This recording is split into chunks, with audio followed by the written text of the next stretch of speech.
Mainit ang simoy ng hangin na may halong lamig na umaga habang bumabagtas ang van na sinasakyan ni Ami, Seiko at Victoria sa isang mahabang highway patungo sa isang private resort sa Batangas na pagmamay-ari ng mga Reynoso.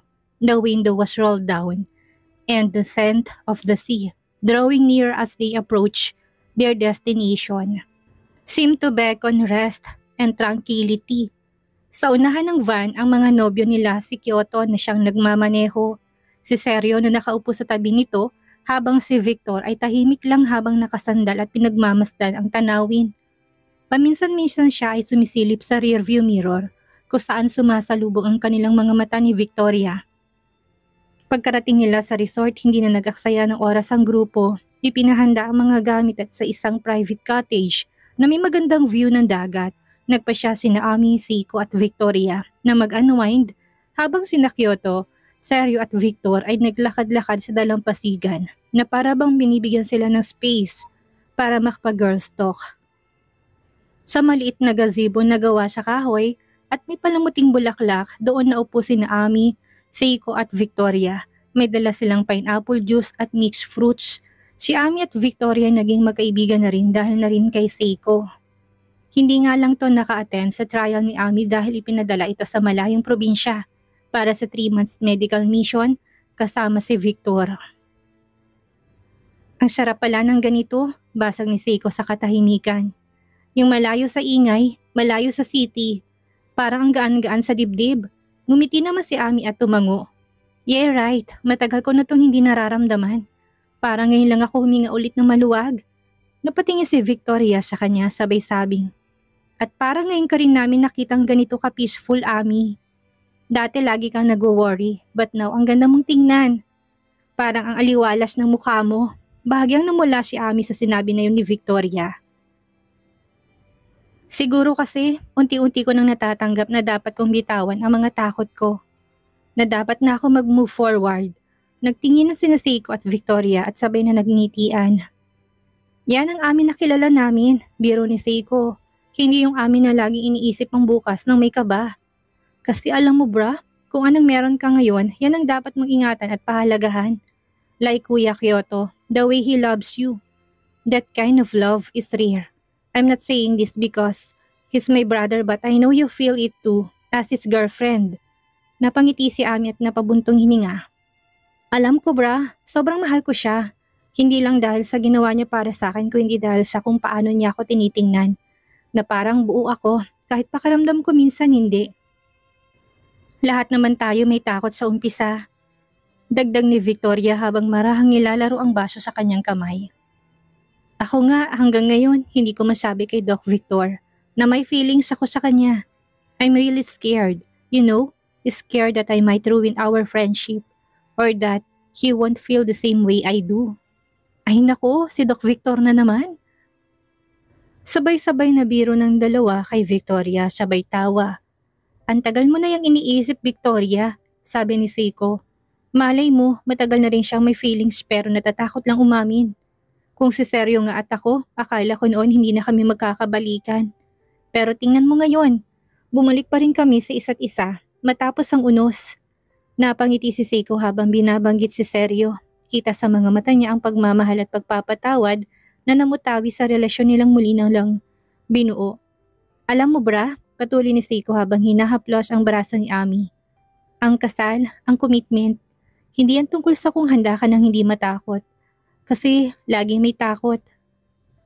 What matters is you have someone who'll hold your hand even when you're scared. And we all know Kuya Kyoto, he's not the kind of person who'd ever let you go. Ami fell silent and wiped her slightly teary eyes. She gazed at the vast sea before them. Every wave that crashed onto the shore felt like a reminder that no matter how strong the force or fear, there is always place for healing. Handa na akong lumaya, mahina pero matatag na sambit ni Ami. Dahilan para mapatingin sa kanya ang dalawang kaibigan. Ready na akong yakapin ng bukas kasama si Kyoto. But of course, hindi ibig sabihin na wala ng takot.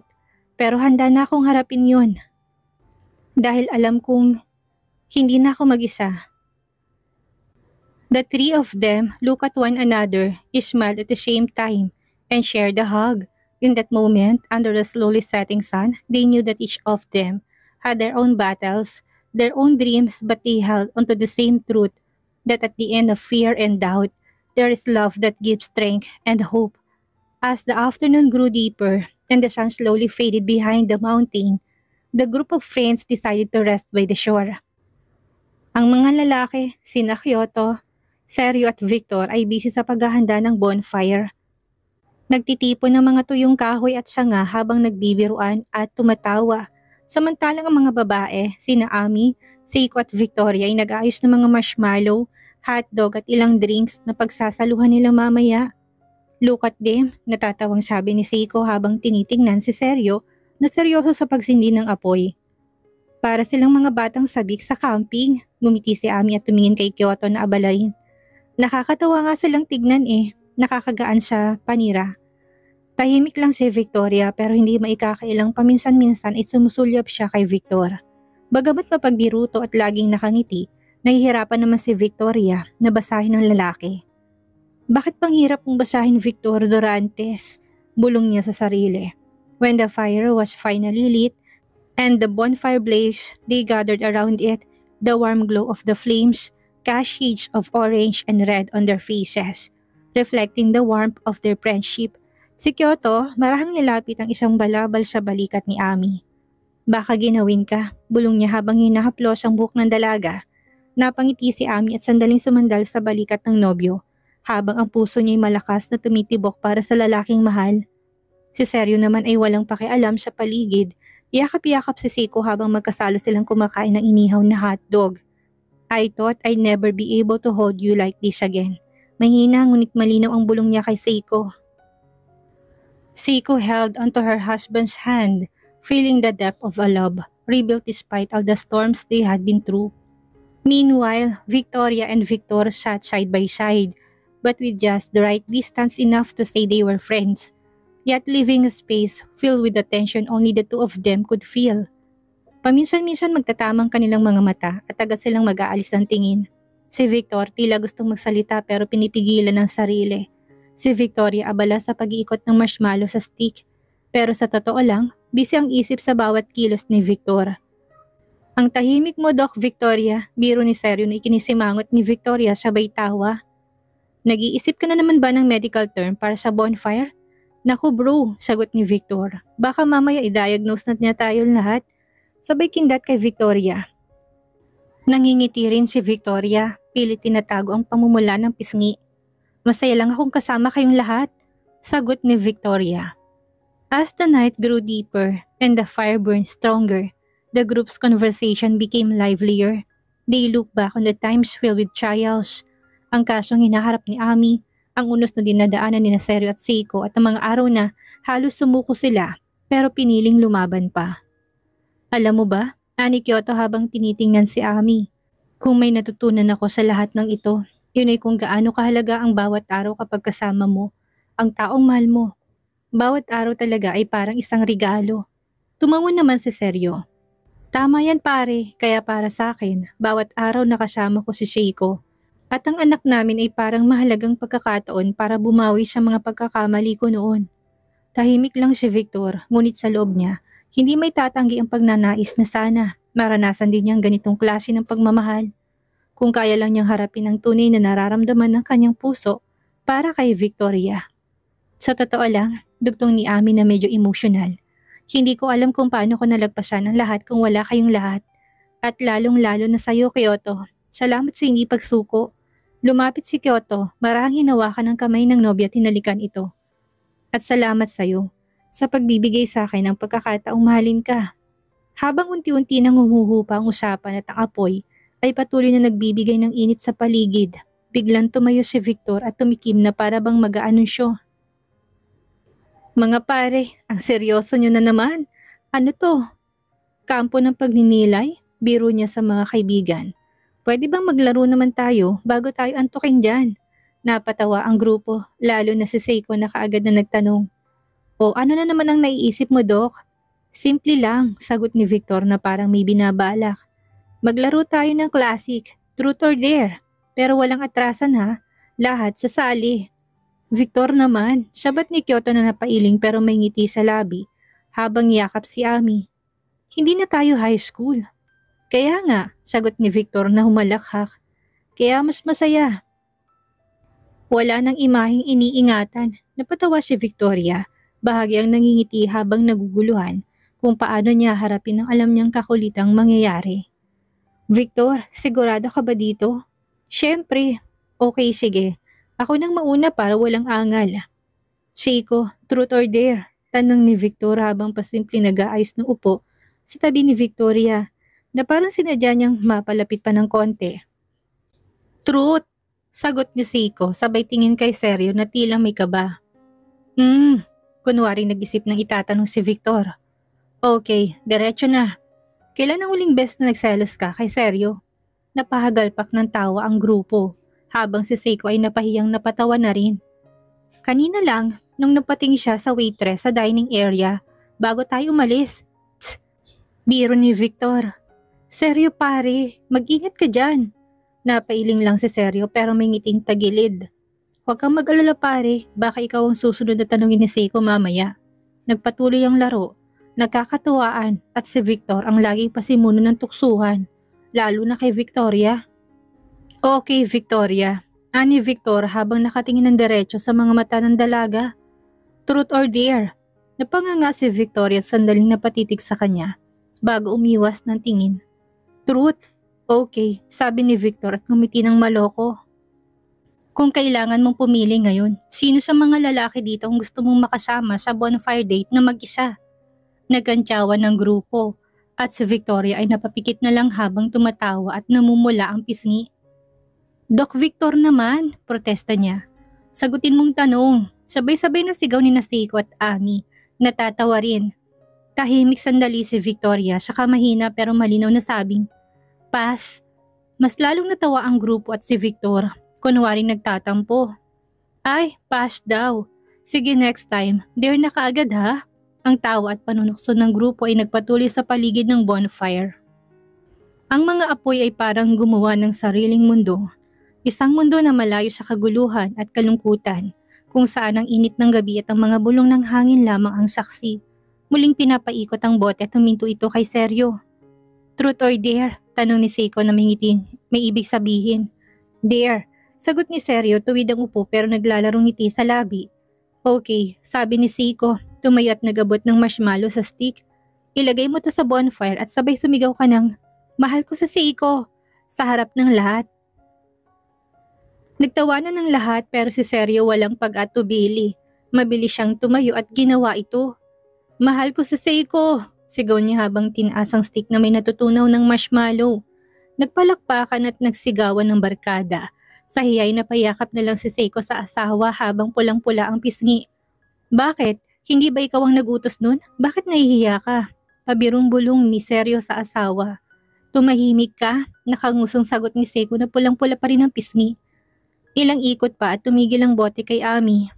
Truth or dare? Tanong ni Victor pero ngumiti si Kyoto at sumabat. Ako na magtatanong, napangiti si Ami sa kanya. Nagtaka. Truth, bulong niya. Kung may isang bagay kang gustong gawin ngayong gabi na, hindi mo pa nagagawa siya kahit na sino naging kasama mo dati. Ano yun? Tanong ni Kyoto. Mababa ang boses, halos bulong at may init sa titig. Tahimik ang paligid, wala nang nagbiro. Parang saglit na tumigil ang hangin. Namula si Ami, dahan-dahang nagangat ng tingin. Gusto kong matulog sa tabi ng taong mahal ko. Yung walang takot, yung walang iniisip kundi ang init ng yakap niya. Hindi na napigilan ni Kyoto, lumapit siya. Hinawakan ang mukha ni Ami at dahan-dahang hinalikan ang noo nito. Gagawin natin yan ngayong gabi. Walang iniisip ko hindi tayo. Ilan ang tumawa at ng asar, pero para kina Kyoto at Ami para ba silang dalawa lang ang tao sa mundo. Sa bawat sulyap at bawat haplos, may pangako na walang ibang makakaabot sa lalim ng kanilang pinagsamahan. Maya-maya habang abalang iba sa pagkwentuhan at pagsalo-salo ng huling inihaw na pagkain, pasimpleng lumapit si Victor kay Victoria. Halika, may papakita ako sa'yo. Bulong niya, pero magaan ang tono, parang kaibigan lang. Sandaling nagdalawang isip si Victoria pero sumunod naman siya sa binata. Lumayo sila sa bonfire patungo sa isang lugar kung saan ang buhangin ay malamig na at ang alon ay marahang humahaplos sa dalampasigan. Anong ipapakita mo? Tanong ni Victoria. Pinipilit gawing kaswal ang tinig kahit na malakas ang kabog ng kanyang dibdib. Hindi ba ang ganda ng buwan? Sabi ni Victor sabay turo. Pero mas maganda ka pa rin. Napatawa si Victoria, umiling. Ang corny mo, Doc. Pero napangiti kita, sagot ni Victor at sandaling nagkatitigan sila. Walang halik, walang haplos pero bawat segundo na katahimikan ay parang laban sa pagitan ng pag-amin at pagpigil. Salamat, may hinang saad ni Ami. Salamat sa pagpapasaya ngayong gabi. Palagi ako magte-try, tugon ni Victor kahit minsan ayaw mo pa. Matapos ang sandaling yun ay bumalik sila sa grupo na parang walang nangyari. Pero kapwa alam sa isa't isa na may iniwang init ng sandaling iyon. Pag-uwi sa beach house habang iba'y nag-aayos na para matulog, tahimik na hinila ni Kyoto si Ami papunta sa terrace. Doon, tanaw ang dagat at nagkikislap ang mga bituin. Babe, bulong niya habang hinahaplos ang pisngi nito. Alam mo ba kung gaano ko kasaya na nandito ka? Hindi na kumibo si Ami at sa halip ay matamis siyang ngumiti at niyakap na lang ang nobyo nang napakahigpit habang marahang dinadama ang tibok ng puso nito. Wala akong hinintay kung hindi isang gabi na ganito, kami lang dalawa. Isang gabi kung saan ang tanging mahalaga ay kung paano kita mapapasaya, kung saan walang bigat, walang alaala. Tanging ang tahimik kong pangakong gawing ligtas at buo ang puso mo ulit. Sincere at puno ng sentimental na usal ni Kyoto. Ilang sandali pa'y dahan-dahang hinalikan ni Kyoto ang leeg ng nobya. Mabagal, puno ng pag-iingat at pagnanais. Ramdam ni Ami ang init ng hininga nito, ang bigat ng mga palad nito sa bewang niya. Walang pagmamadali, walang kabastusan na nadungisan ng pagnanasa. Tanging isang dalisay na pananabik na ipakita kung gaano niya tinatangi ang dalaga. Kung paanong bawat sandali kasama nito isang bagay na itinuturing niyang sagrado. Sabay silang naupo sa duyan, magkayakap at sa ilalim ng mga bituin, bumulong si Kyoto. Kung pwede lang, ngayong gabi ng kasal natin. Natigilan si Ami, nanigas ang kanyang katawan sa narinig. Napakalakas din ang tibok ng kanyang puso na para bang gusto lang lumabas mula sa kanyang dibdib. At nang lingunin niya ang nobyo, nakita niya sa mga mata nito ang isang lalaki na handang ibigay ang sarili sa kanya, ng buong buo. Sa terrace, bago pa makasagot si Ami sa sinabi ni Kyoto, biglang bumungad sina Victor at Victoria. Bitbit ang mga bote ng Incan carbonated drinks at chips. Ano to? Ang romantic ng setup niyo ha? Baka naman iniisip niyo hindi na kami babalik ano? Nakangising panunukso ni Victor sa dalawa. Naging kapalagay na niya ng loob ang mga to dahil na rin kay Seiko kaya gano'n na lang siya kung magbiro. Sorry, nakaistorbo ba kami? Ito kasing si Doc, hindi pa raw inaantok at puno pa ng enerhiya. Iiling-iling namang dagdag ni Victoria. Natawa naman si Ami at medyo nakaramdam ng pagkailang dahil naabutan sila ng dalawa sa ganoong ayos. Okay lang, ano ba kayo? Nag-uusap lang naman kami tungkol sa mga bagay-bagay. Tama ba babe? Ani Ami sa kabinalingan ng nobyo. Tumango naman si Kyoto sa kayumapo sa balangkinitang bewang ng girlfriend. Oo, nagpapaantok lang. Talaga? Tanong ni Victor sa ngumiti kay Victoria at pasimple itong pinaghila ng upuan. Kaagad namang tumalimang dalaga at naupo sa silyang katapat ni Ami. Uminom tayo, nakangising dagdag pa ni Victor. Sabay abot ng 2 lata ng soft drinks sa magkasintahan. Tsk, akala ko beer, kung makapagyaya ka. Iling-iling na sagot naman ni Kyoto. Sabay abot ng lata at ibinigay ang isa sa nobya. Sorry, bawal sa atay ang beer, kaya eto, soft drinks. Para ligtas. Tugon naman ni Victor saka nagbukas na isang lata ng carbonated drinks. Para naman kay Victoria. Oo na, alam ko na yan, kalusugan ng yaman. Natatawa na lang na sagot ni Kyoto sabay lagok ng inumin. Nagkwentuhan sila, nagtawanan at nagpakasaya sa ilalim ng malamig na simoy ng gabi. Hanggang sa isa-isa nang nagpaalam ang barkada para magpahinga. Pagdating sa kwarto ni Ami at Kyoto, pag-asara ng pinto ay walang imik si Kyoto. Diretso lang ang tingin niya kay Ami. Halatang hindi na nito kayang itago matagal na pinipigilang pagnanasa. Lumapit siya, dahan-dahang hinawakan ng pisngi ni Ami at tinitigan ng mga mata nito. Sa loob ng isang segundo, para bang silang dalawa lang ang tao sa mundo. He slowly brought his lips to hers. At the very first touch, Ami felt the heat of his kiss. Habang magkalapat ang kanilang mga labi, gumapang naman ang isa pang kamay ni Kyoto pababa sa likod niya. Dinadama ang init ng kanyang balat sa manipis na damit. Huminto sandali ang kanilang halik. Tumingin si Kyoto sa kanya na para bang humihingi ng pahintulot. Kaagad namang naunawaan ni Ami ang gustong mangyari ng nobyo, kaya naman nakangiti siyang tumango at inabot ng kamay sa lalaki. Binuksan ni Kyoto ang shower at bumuhos ang maligamgam na tubig sa kanilang mga katawan. Tumayo sila doon, parehong hinihingal, nagkatitigan ang mga mata. Dahan-dahang inabot ni Kyoto ang damit ni Ami, tinubad ito ng marahan. Para bang sinisisid ang bawat pulgadang balat na unti-unting lumilitaw. Habol ang hininga sa matinding pagnanasa. Marahang hinaplos ni Kyoto ang balikat, braso at bewang ng nobya na para bang itong unang pagkakataon na nakita niyang walang saplot ang babae. Humakbang naman si Ami palapit at yumakap dahilan para maramdaman ni Kyoto ang napakalambot na katawan ng babae na dumaiti sa kanya. Muling naglapat ang kanilang mga labi, pero sa pagkakataong iyon ay mas mainit, mas mapusok. Mahal na mahal kita, bulong ni Kyoto. Mahal na mahal kita, babe. Maya-maya pa'y pareho silang umabot sa sukdulan, magkahawak kamay, magkayakap, magkasabay na nilamon ng init at ligaya na sandali. Pagkatapos noon, humiga si Kyoto sa tabi ng nobya at niyakap ito ng mahigpit, saka hinalikan ang noon nito. Mahal na mahal kita, babe, bulong ni Kyoto habang masuyong hinahaplos ang buhok ng nobya. Hindi ko maitatanging ikaw ang tahanan ko, ang tanging lugar kung saan ko gustong magpunta. Matamis namang napangiti si Ami sa narinig. Ako rin, babe, ikaw ang sigurado ko. Kinabukasan, nagmulat ng mata si Ami, ramdam ang init ng sinag ng araw na pumapasok sa bintana. Nakayakap pa rin sa kanya si Kyoto, mahimbing ang tulog, mukha itong payapa. Dahan-dahan niyang hinaplos ang buhok ng binata at bumulong. Good morning, babe, napangiti si Kyoto kahit nakapikit pa. Mahina niyang hinigpitan ng yakap at pabulong na sumagot. Umaga, manatili ka pa ng konti sa akin. Sige. 5 minuto lang ha? Sagot ni Ami, pero hindi na rin kumilos. Nanatili sa bisig ng lalaking mahal niya. Pagdilat ni Kyoto, tinitigan niyang dalaga at ngumiti. Alam mo kung anong pinaka nakaka-excite sa akin? Bulong niya. Mahina, parang ayaw basagin ang katahimikan ng umaga. Ano? Mahina rin tanong ni Ami. Nakangiti. Yung pagising ko, mukha mo agad ang makikita ko. Bawat umaga, Ami. Yun lang ang gusto ko. Tumawa si Ami ng mahina at tinaplos ang pisngi ng binata. Pareho tayo. Yun din ang pangarap ko. Ang magising sa tabi mo, Kyoto. Naglapat ang kanilang mga noo. Parehong nakangiti. Parehong kontento sa liwanag ng umaga, para bang mas naging malinaw sa kanila na ang bawat pagising nila ay para na sa isa't isa.